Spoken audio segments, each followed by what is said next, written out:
సకల శక్తి సంపన్నుడైన రాజుగా జనాదరణ పొందాడు. దశరథ మహారాజు మాటలను జవదాటని ఆదర్శ కుమారుడు రాముడు. ధర్మం 4 పాదాలా నడిచేలా చూసిన ధర్మబద్ధ పాలకుడు రాముడు. ప్రజా వాక్కునే దైవవాక్కుగా భావించిన న్యాయ పరిపాలకుడు రాముడు. ఏకపత్నీవ్రతానికి కట్టుబడిన ఆదర్శప్రాయుడు రాముడు. లక్ష్మణ భరత శత్రుఘ్నులకు మార్గనిర్దేశం చేసిన మంచి సోదరుడు రాముడు. రావణుడి సోదరుడు విభీషణుడికి, వాలి సోదరుడైన సుగ్రీవుడికి స్నేహహస్తం అందించిన మంచి మిత్రుడు మన రాముడు.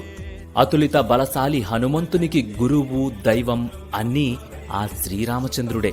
ఆ ఉత్తమ పురుషుడేలిన అయోధ్యాపురిలో ఆ రామచంద్రమూర్తే తిరిగి కొలువుదీరబోతున్నాడు.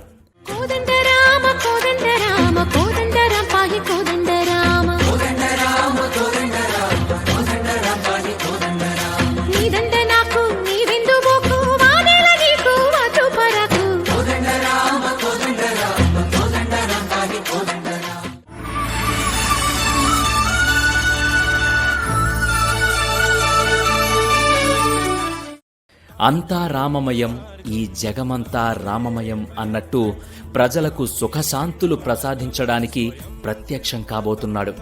3 అంతస్తుల్లో ఉండే రామాలయాన్ని గులాబీ రాతి స్తంభాలతో నిర్మించనున్నారు.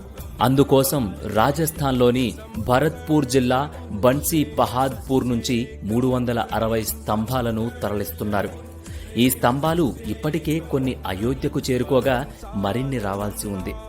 అంతకు ముందు అనుకున్న దానికంటే రెట్టింపు ఎత్తులో ఆలయాన్ని నిర్మించనున్నారు. తొలుత ప్రణాళిక ప్రకారం రామాలయం ఎత్తు 141 అడుగులతో నిర్మించాలనుకున్నారు. దీన్ని తాజాగా 161 అడుగులకు పెంచారు. ఎత్తైన ఈ రామాలయాన్ని అద్భుతమైన ఇండియన్ ఆర్కిటెక్చర్తో సర్వాంగ సుందరంగా నిర్మించనున్నారు.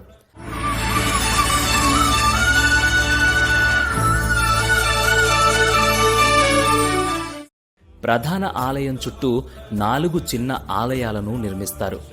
వివిధ భాషల్లో శ్రీరామ్ అని రాసి ఉన్న 2 లక్షల ఇటుకలను గత 30 ఏళ్లలో సేకరించారు.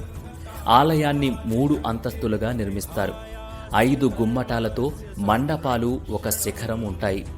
దీనికి ముందు 2 అంతస్తులు, 3 మండపాలు, ఒక శిఖరం రూపంలో నిర్మాణ ప్రణాళిక రూపొందించారు. కానీ దీన్ని మార్చారు. శ్రీరామ జన్మభూమి తీర్థక్షేత్ర ట్రస్ట్ ఆలయ నమూనాను విడుదల చేసింది. ఇలా ఎన్నో అద్భుత ప్రాకారాలతో, అలంకారాలతో, భక్తి శ్రద్ధలతో ఆ కోదండరాముడి భవ్యమైన రామాలయ నిర్మాణం జరగబోతోంది. జై శ్రీరామ్. శ్రీరామ రక్ష, సర్వ జగద్రక్ష.